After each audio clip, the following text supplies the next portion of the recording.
Hello everyone, कैसे हो आप लोग। आई होप आप लोग अच्छे होंगे। तो आज हम देखेंगे बीपीएससी टीआरई थर्ड के लिए साइंस के most important questions. I think जो फेज फर्स्ट और फेज सेकंड में क्वेश्चन आए हुए थे साइंस में, रिपीटेड क्वेश्चन भी और इम्पॉर्टेंट क्वेश्चन, मैंने उन क्वेश्चनों को लिया हुआ है। तो आप लोग क्या कहते हैं, इन क्वेश्चनों को ज़रूर हल कीजिएगा, ठीक है ना। तो चलिए देखते हैं किस प्रकार के क्वेश्चन है इसमें। तो इससे पहले अगर आपने चैनल सब्सक्राइब नहीं किए हैं तो चैनल जरूर सब्सक्राइब कर लीजिएगा, ताकि मेरा जो भी वीडियो आए आप लोगों तक सबसे पहले पहुंचे, ठीक है ना। तो चलिए देख लेते हैं। इसमें से साइंस का आपका फर्स्ट क्वेश्चन है इसमें। इसके पहले आपका मैथ्स के क्वेश्चंस हैं, तो मैंने मैथ्स के भी प्रैक्टिस सेट कराए हुए हैं। साइंस के, एसएसटी के और करंट अफेयर के सारे हो गए हैं जो है। तो अगर आपने नहीं देखा है तो लिंक है डिस्क्रिप्शन बॉक्स में, वहाँ से जाइए, जाकर ज़रूर देखिएगा। तो देखते हैं क्वेश्चन इसमें। एल को हल को प्राप्त करने के लिए एल को हल को प्राप्त करने के लिए ग्लिसरॉल का 260 सेल्सियस पर किसके साथ अभिक्रिया कराई जाती है। पहला है फॉर्मिक अम्ल, दूसरा है ऑक्जेलिक अम्ल, और सी में है दोनों, ए और बी दोनों, और डी में है उपर्युक्त में से एक से अधिक, ई में है उपर्युक्त में से कोई नहीं। तो इसमें से कौन सा ऑप्शन सही होगा। तो 5 ऑप्शन में आपके बीपीएससी में क्वेश्चन पूछे जाते हैं। आई थिंक आप लोगों को तो पता ही होगा। तो ऐसे ही क्वेश्चन आपके 5 आई थिंक ऑप्शन में पूछे जाएंगे। तो इसमें से आपका कौन सा ऑप्शन सही होगा। तो इसमें से आपका बी वाला ऑप्शन सही हो जाएगा, ऑक्जेलिक अम्ल हो जाएगा, ठीक है ना। ग्लिसरॉल की जो क्रिया होती है वो ऑक्जेलिक अम्ल से कराया जाता है। कितने पर, 260 डिग्री सेल्सियस पर, ठीक है। तो जब 260 डिग्री सेल्सियस पर अपक्रिया कराया जाता है तो एलिल अल्कोहल प्राप्त होता है, ठीक है। तो यहाँ पे सेकंड वाला ऑप्शन आपका राइट हो जाएगा, ऑक्जेलिक अम्ल। बहुत ही इंपॉर्टेंट क्वेश्चन है, तो आप लोग ध्यान रखिएगा। आपके एग्जाम में क्वेश्चन पूछा जा सकता है। आई थिंक पूछा भी गया हुआ है फर्स्ट में और सेकेंड फेज में आपके बीपीएससी में। इसमें कहा है क्योंकि एल अल्कोहल को प्राप्त करने के लिए ग्लिसरॉल को 260 डिग्री सेल्सियस पर किसके साथ अपक्रिया कराया जाता है, तो आपको तुरंत दिमाग में आ जाना चाहिए कि ऑक्जेलिक अम्ल के साथ, ठीक है ना। तो आपका यहाँ पे बी वाला ऑप्शन राइट हो जाएगा। आगे देखेंगे नेक्स्ट क्वेश्चन आपका। नेक्स्ट है आपका क्वेश्चन, निम्न में से कौन सा यौगिक NaHCO3 विलयन के साथ अभिक्रिया करके सोडियम लवण और CO2 देता है। तो इसमें से आपका कौन सा आंसर सही होगा। फर्स्ट ऑप्शन में है फिनाल, दूसरा है एनहेक्सेनॉल और सी है एसिटिक अम्ल, डी है उपर्युक्त में से एक से अधिक, ई है उपर्युक्त में से कोई भी नहीं। तो इसमें से आपका सी वाला ऑप्शन सही होगा, एसिटिक अम्ल होगा। क्योंकि यहाँ पे जो कार्बोक्सिलिक अम्ल होता है, आई थिंक जिसे एसिटेट अम्ल बोलते हैं, इसी को ही कार्बोक्सिलिक अम्ल बोलते हैं, ठीक है। तो NaHCO3 विलयन के साथ ये अभिक्रिया करके सोडियम लवण बनाते हैं और कार्बन डाइऑक्साइड मुक्त करते हैं, ठीक है। एसिटिक अम्ल, इसी को ही कार्बोक्सिलिक अम्ल भी बोलते हैं, ठीक है। तो इसका जो है सी वाला ऑप्शन राइट हो जाएगा। आप लोग ध्यान रखिएगा, ऐसे ही आपके एग्जाम में क्वेश्चन पूछे जाएंगे 6 to 8 में भी, और क्या कहते हैं 9th और 10th के लिए इम्पॉर्टेंट है। ऐसे ही क्वेश्चन आपके एग्जाम में पूछे जाएंगे। और अगला है आपका, ब्यूना एस रबड़ का एक सहबहुलक है। ब्यूना एस रबड़ का एक सहबहुलक है। तो ए ऑप्शन में है ब्यूटाडाइन और स्टेरीन का, और आइसोब्यूटाइलिन और स्टेरीन का, और आइसोप्रीन और स्टेरीन का, उपर्युक्त में से एक से अधिक। तो इसमें से आपका फर्स्ट वाला ऑप्शन राइट हो जाएगा, ब्यूना एस रबड़ एक सहबहुलक है या ब्यूटाडाइन और स्टेराइन का है, ठीक है। तो इसका आपका फर्स्ट वाला ऑप्शन राइट हो जाएगा। अगला देखेंगे। अगला क्वेश्चन है, निम्न में से कौन नाइट्रोजन रखता है। तो इसमें से कौन नाइट्रोजन रखता है। पहला है टेफ्लॉन, दूसरा है नायलॉन, और सी है पीवीसी, और डी है उपर्युक्त में से एक से अधिक। तो इसका आपका सी वाला ऑप्शन सही हो जाएगा, पीवीसी, ठीक है। नेक्स्ट क्वेश्चन देखेंगे। नेक्स्ट है आपका, एक आयन पर -1 आवेश है, इसमें 18 इलेक्ट्रॉन और 20 न्यूट्रॉन है, इसकी द्रव्यमान संख्या है। तो इसकी द्रव्यमान संख्या क्या होगी। पहला है 17, दूसरा है 37, तीसरा है 18, और डी है उपर्युक्त में से एक से अधिक। तो इसमें से आपका बी वाला ऑप्शन सही हो जाएगा, 37 हो जाएगा, ठीक है। नेक्स्ट है आपका, N2O4 में उपस्थित बंध है। N2 और O4 में उपस्थित बंध कितने होते हैं। तो इसमें से ऑप्शन देखिए, केवल आयनिक, और बी में है केवल सहसंयोजक, और तीसरा है सहसंयोजक और उपसंयोजक, डी है उपर्युक्त में से एक से अधिक। तो इसमें N2O2 की संरचना इस प्रकार से रहेगी, 2 N है, 2 N बना लेंगे यहाँ पे, और 2 ऑक्सीजन इसके साथ जुड़े रहेंगे, 2 ऑक्सीजन इसके साथ, ठीक है।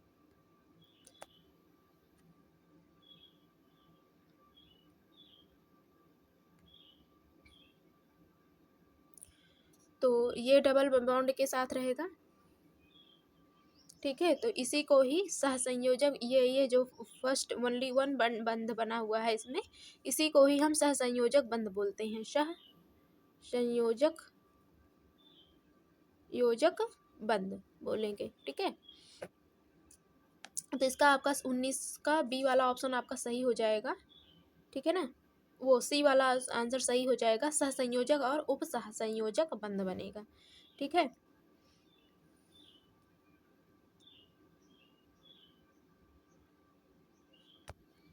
तो इसमें उप सहसंयोजक बंध भी है और सहसंयोजक बंध भी है। आई थिंक आप लोगों को समझ में आ गया होगा। नेक्स्ट देखेंगे, एक द्विक्षारीय अम्ल के 0.16 ग्राम को पूर्णतः उदासीन करने के लिए N/10 NaOH विलयन के 25 मिली की आवश्यकता पड़ी। अम्ल का अणुभार है, तो अम्ल का अणुभार क्या होगा, इधर देखेंगे ऑप्शन। इसमें से पहला ऑप्शन है 32, दूसरा है 64 और सी है 128। तो इसका जो है आपका सी वाला ऑप्शन सही हो जाएगा, 128 होगा, ठीक है। इसका फार्मूला लगाएंगे, द्रव्यमान जो है बराबर BN, आई थिंक आप लोगों को पता होगा, एक बार हम करके आपको दिखा दे रहे हैं, बाई 1000, ठीक है। उसके बाद में हम द्विभाषमिक अम्ल के लिए यहाँ पे E/M2 कर देंगे, E/M2 कर देंगे। तो यहाँ पे अपना हम क्या कहते हैं रख लेंगे, इस पर अपना मान रख लेंगे। तो यहाँ पे हो जाएगा आपका M भी हो जाएगा और बाई 2 गुणे 100 हो जाएगा, ठीक है। तो इसका मल्टीप्लाई कर देंगे,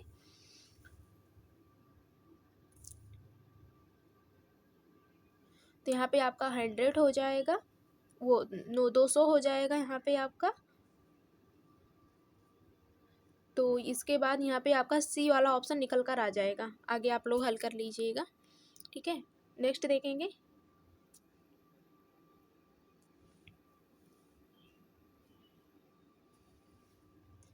हाइड्रोपोनिक्स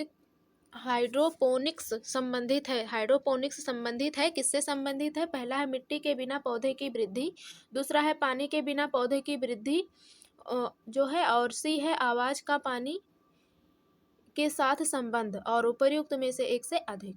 तो इसमें से आपका फर्स्ट वाला ऑप्शन सही होगा, हाइड्रोपोनिक्स से संबंधित है मिट्टी के बिना पौधे की वृद्धि, बिना मिट्टी के ही पौधों को उगाना, ठीक है। नेक्स्ट है, गैस हॉल पर्यावरण मित्र ईंधन जो डैश के मिश्रण से बनता है, पहला है पेट्रोल तथा डीजल, दूसरा है पेट्रोल तथा इथेनॉल, और सी है डीजल तथा इथेनॉल, डी है उपर्युक्त में से एक से अधिक, उपर्युक्त में से कोई भी नहीं। इसमें से आपका बी वाला ऑप्शन सही हो जाएगा, पेट्रोल और इथेनॉल हो जाएगा, ठीक है। गैस हॉल जो है वो पर्यावरण में मित्र ईंधन है जो पेट्रोल तथा इथेनॉल के मिश्रण से बनता है, ये बात यहाँ पे सही है, बी वाला आंसर आपका सही हो जाएगा, ठीक है। नेक्स्ट देखेंगे, 23 नंबर है, इंसुलिन की खोज की थी। तो इंसुलिन की खोज किसने किया था, बेंटिंग ने, डोमेक ने, रोनाल्ड रॉस ने, उपर्युक्त में से एक से अधिक। तो जो है इसमें से बेंटिंग ने किया हुआ था इंसुलिन की खोज, बेंटिंग ने, ठीक है। आप लोग ध्यान रखिएगा, इंपॉर्टेंट क्वेश्चन है, ये 2 बार आ चुका है, फेज फर्स्ट में भी पूछा गया था और सेकेंड में भी, ठीक है। तो आपके एग्जाम में पूछा जा सकता है, तो इसलिए आप लोग ध्यान रखिएगा। यहाँ पे अगला क्वेश्चन देखेंगे, 124 नंबर, निम्नलिखित में से किसमें रक्त नहीं होता है किंतु वह श्वास लेता है। तो पहला है केचुआ, दूसरा है हाइड्रा, तीसरा है तिलचट्टा। तो इसमें से आपका बी वाला ऑप्शन सही हो जाएगा, हाइड्रा हो जाएगा। हाइड्रा में रक्त नहीं होता है किंतु वह सांस लेता है, ठीक है, हाइड्रा। अगला है, पशुओं में मिल्क फीवर किसी की कम मिल्क फीवर जो होता है किसी कमी के कारण होता है, यहाँ पे किसी लिखा हुआ है, किस कमी के कारण होता है, होना चाहिए। फर्स्ट है यहाँ पे कैल्शियम, दूसरा है लोहा, सी है विटामिन डी। तो किसकी कमी से होता है, तो कैल्शियम की कमी से होता है। पशुओं में मिल्क फीवर जो होता है वो कैल्शियम की कमी से होता है पशुओं में, ठीक है। तो फर्स्ट वाला ऑप्शन राइट हो जाएगा। इस रोग को जो है हाइपोकैल्शियम भी कहते हैं, ठीक है। तो आप लोग ध्यान रखिएगा, हाइपोकैल्शियम भी कहा जाता है इस रोग को, मिल्क फीवर को। और यह मुख्यतः पशुओं में अधिक वायु में होता है, जब उनकी आयु बढ़ जाती है तब होता है। अगला देखेंगे, सब्जी के रूप में खाया जाने वाला छत्रक मशरूम है, क्या है? शैवाल है कि फफूंदी है कि फर्न है कि उपर्युक्त में से एक से अधिक है? वो फफूंदी है। ठीक है, तो यहाँ पे बी वाला ऑप्शन आपका सही हो जाएगा, फफूंदी हो जाएगा। सब्जी के रूप में खाए जाने वाला जो छत्रक होता है एक प्रकार का कवक या फफूंद होता है। ठीक है, कवक या फफूंद जिसे बोलते हैं। इसमें पौधों की तरह प्रकाश संश्लेषण की क्रिया नहीं होती है, बल्कि ये कार्बनिक पदार्थों से अपना भोजन प्राप्त करते हैं। ठीक है, तो आप लोग इन चीज़ों को ध्यान रखिएगा, अगर फफूंदी कहा जाए तब भी सही रहेगा, और यहाँ पे अगर कवक दे दिया जाएगा तब भी सही रहेगा। कवक और फफूंदी एक ही होता है, तो आप लोग कंफ्यूज नहीं होइएगा।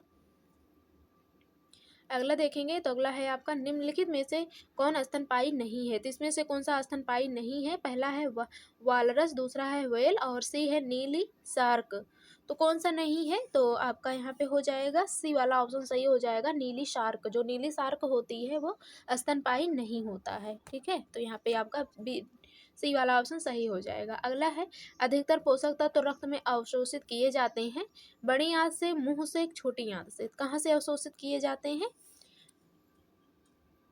तो छोटी आंत से किए जाते हैं। ठीक है, सारा काम छोटी आंत से ही होता है, तो यहाँ पे आपका सी वाला ऑप्शन राइट हो जाएगा। अधिकतर पोषक तत्व छोटी आंत से रक्त में अवशोषित किए जाते हैं। ठीक है, या इसे मुख्यतः पोषक अंग भी बोलते हैं। अगला है, मानव शरीर में कुल कितनी हड्डियां होती हैं? तो मानव शरीर में कुल कितनी हड्डियां होती हैं? पहला है 206, दूसरा है 185 और दूसरा है सी है 200। तो कितनी हड्डियां होती हैं? तो आपका यहाँ पे बचपन से ही आपको पता होगा, 206 हड्डियां होती हैं मानव के शरीर में। ठीक है, अगला है, काली मिर्च पादप एक डैश है। काली मिर्च पादप एक डैश है, आई थिंक काली मिर्च का पौधा एक है, क्या है? वृक्ष है कि लता है कि झाड़ और झंखाड़ है? तो क्या है, इसे क्या बोलेंगे हम? तो इसे लता बोलेंगे। ठीक है, तो इसे हम लता बोलते हैं।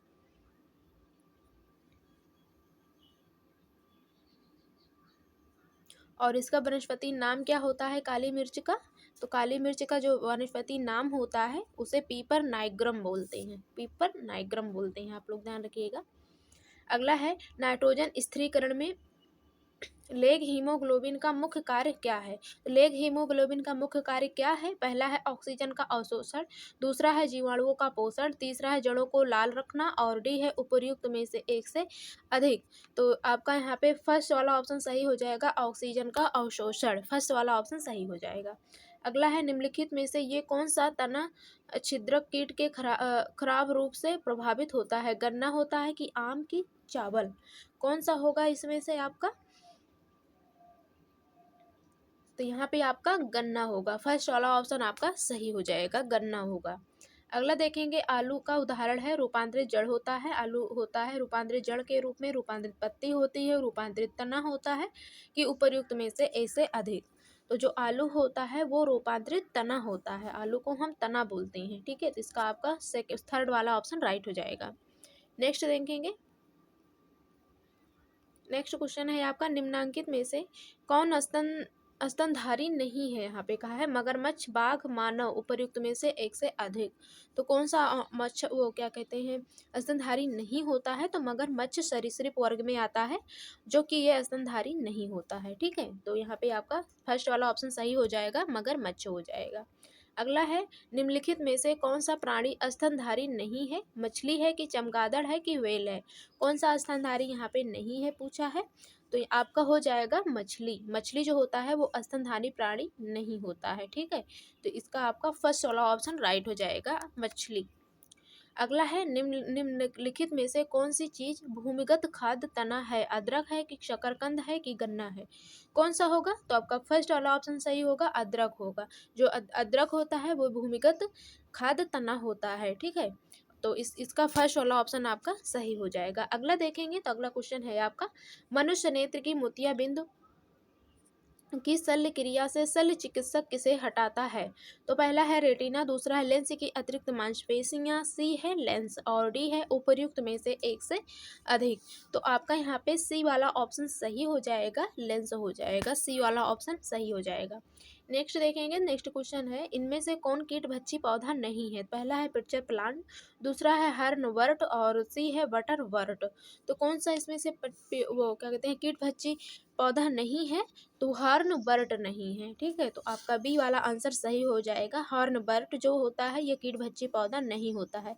यह कैसा पौधा होता है? यह गैस संवहनी ब्रायोफाइट पौधा होता है। यह आर्द्र और नम स्थानों पर उगता है, हर्न बर्ट का पौधा। ठीक है, अगला देखेंगे, एक्यूपंजर पंजकर में अधिक प्रचलित है? पहला है भारत, दूसरा है अमेरिका, तीसरा है चीन। तो इसका जो है सी वाला ऑप्शन सही होगा, चीन होगा। एक्यूपंक्चर में डैश में अधिक अधिक प्रचलित है, तो चीन में एक्यूपंक्चर प्रचलित है। एक्यूपंक्चर इसे कहेंगे क्या? ये एक्यूपंक्चर एक अति प्राचीन चीनी चिकित्सक पद्धति है। इस पद्धति में दर्द को दूर करने तथा अनेक प्रकार की रोगी दशाओं जैसे मलेरिया हो गया, गठिया हो गया, इन सभी रोगों के उपचार में किया जाता है, जिसे एक्यूपंक्चर बोलते हैं। ठीक है, चीज का प्रयोग किया जाता है, दर्द को दूर करने के लिए एक्यूपंक्चर का प्रयोग किया जाता है। ये अधिक कहाँ प्रचलित है? तो ये सबसे अधिक चीन में प्रचलित है। ठीक है,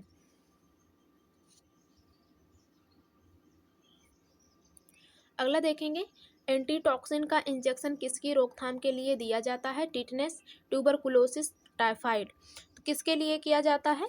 तो टिटनेस के लिए। एंटीटॉक्सिन का जो इंजेक्शन होता है उसे टिटनेस के रोकथाम के लिए दिया जाता है, एंटीटॉक्सिक का। नेक्स्ट देखेंगे क्वेश्चन, नेक्स्ट क्वेश्चन है आपका, फाइलेरिया का कारक है? फाइलेरिया का कारक है, यहाँ पे पूछा है क्वेश्चन में, वुचेरिया बैंक्रोफ्टी और लिस्मानिया डोनोवेनी, सी है प्लाज्मोडियम वाइवेक्स। तो कौन सा ऑप्शन सही होगा इसमें से? तो फर्स्ट वाला ऑप्शन सही होगा, विचेरिया वैनक्रोफ्टी, वैनक्रोफ्टी। ठीक है, फर्स्ट वाला ऑप्शन सही हो जाएगा। ठीक है, ये Clostridium tetani, I think filaria यहाँ पर पूछा है। फाइलेरिया नामक जो ये रोग होता है, ये जैसे कि हाथी पाँव का रोग और एलिफेंटियासिस इसे भी कहा जाता है, एलिफेंटियासिस इसे हाथी पाँव का रोग बोलते हैं, इसे ही फाइलेरिया बोलते हैं। ठीक है ना, तो इसके इस रोग से जो पीड़ित व्यक्ति होते हैं उनके जो हाथ, आई थिंक जो पाँव होते हैं वो बहुत ज़्यादा सूजन आ जाती है पाँव में और भारी भरकम बन जाता है, जिसे हाथी पाँव बोलते हैं। हाथी जैसा पाँव हो जाता है, इसलिए उसे हाथी पाँव बोला जाता है और इसे फाइलेरिया रोग के नाम से हम जानते हैं। ठीक है, और क्या कहते हैं, व्यूचेरिया वैनक्रॉफ्टी के कारण होता है, जो मनुष्य में लिम्फेटिक एवं संयोजी ऊतकों में प्रवेश कर जाता है। तीन चीज़ों को आप लोग ध्यान रखिएगा। इसका आपका फर्स्ट वाला ऑप्शन राइट हो जाएगा। नेक्स्ट क्वेश्चन देखेंगे, भारत का सबसे बड़ा विलुप्त प्राय पक्षी है? गिद्ध है, फ्लेमिंगो है, ग्रेट इंडियन बस्टर्ड है। तो कौन सा है आपका यहाँ पे? तो सी वाला ऑप्शन सही होगा, ग्रेट इंडियन बस्टर्ड होगा। ठीक है, सी वाला ऑप्शन राइट हो जाएगा। नेक्स्ट क्वेश्चन है, निम्नलिखित में से कौन सा हानिकारक सामाजिक कीट है? तो कौन सा आपका हानिकारक सामाजिक कीट है? दीमक है कि बॉम्बक्सिक मोरी है, टैक्सडर्डिया लैका है और डी है उपर्युक्त में से एक से अधिक। तो आपका दीमक होगा। ठीक है, हानिकारक सामाजिक कीट दीमक होगा। अगला देखेंगे, आर्क्योप्टेरिक्स है, एक जीवित जीवाश्म है, एक स्तनी है, एक सरीसृपों एवं पक्षियों के बीच के संयोजित कड़ी है। तो आर्क्योप्टेरिक्स क्या है? तो ये सरीसृपों एवं पक्षियों के बीच संयोजी कड़ी है। ठीक है, अगला है, प्रणाली रक्तलप्तता का कारण है? विटामिन के की अनुपस्थिति, विटामिन B12 का अभाव, विटामिन के का अभाव। तो कौन सा अभाव रहेगा? तो विटामिन B12 का अभाव रहेगा प्रणाली रक्ताल्पता का, रक्त अल्पता का। ठीक है, तो बी वाला ऑप्शन आपका सही हो जाएगा।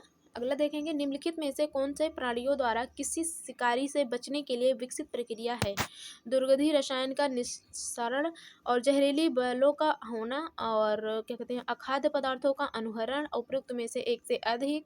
तो इसमें से आपका बी वाला आंसर राइट हो जाएगा, जहरीले बालों का होना। ठीक है, और नेक्स्ट क्वेश्चन, तो आज के बस इतने ही क्वेश्चन थे आपके, तो आप लोग हल कीजिएगा। बहुत इंपॉर्टेंट क्वेश्चन है, जितने भी क्वेश्चन थे आपके सारे बहुत ही ज़्यादा इंपॉर्टेंट क्वेश्चन है। इन क्वेश्चनों को आप लोग हल जरूर कीजिएगा, बहुत ही ज़्यादा इंपॉर्टेंट क्वेश्चन है। तो मिलते हैं नेक्स्ट क्लास में, तब तक के लिए धन्यवाद। पढ़ते रहिए आप लोग और अपनी अच्छे से तैयारी कीजिए, ताकि आपका इस बार फेज 3 में आपका सिलेक्शन हो जाए। I think. ठीक है, तो आप लोग पढ़ते रहिएगा, ज़्यादा से ज़्यादा आप लोग प्रीवियस ईयर क्वेश्चंस हल कीजिए, प्रैक्टिस सेट हल कीजिए, आपका एग्ज़ाम ज़रूर पास होगा। ठीक है, और हम आप लोगों के लिए बहुत सारे प्रैक्टिस सेट और क्या कहते हैं प्रीवियस ईयर क्वेश्चंस 1992 से और जो अब तक 2023 तक जितने भी क्वेश्चन इंपॉर्टेंट हैं मुझे लगे हैं इंपॉर्टेंट हैं भी, तो उन क्वेश्चनों को भी मैंने करा दिया हुआ है। तो अगर आपने नहीं देखा है तो आप लोग जाइए, जाकर ज़रूर देखिए। ठीक है, बहुत इंपॉर्टेंट क्वेश्चन है, तो आप लोग ज़रूर से ज़रूर देखिएगा। आप लोग कहीं से भी पढ़ें लेकिन अपना डेली प्रीवियस ईयर क्वेश्चन और प्रैक्टिस सेट हल करते रहिए। ठीक है, तो आप लोग चैनल ज़रूर सब्सक्राइब कर लीजिएगा और वीडियो को लाइक कर दीजिएगा, ताकि मुझे भी अच्छा लगे, मुझे भी मोटिवेशन मिलता है कि आप लोगों को वीडियो अच्छी लगी है, तो हम और भी ज़्यादा से ज़्यादा अच्छी वीडियो लाने का पूरा प्रयास करेंगे। तो इसलिए आप लोग ज़रूर से ज़रूर वीडियो लाइक कर दीजिएगा और चैनल सब्सक्राइब कर लीजिएगा। ठीक है, मिलते हैं नेक्स्ट क्लास में, तब तक के लिए धन्यवाद।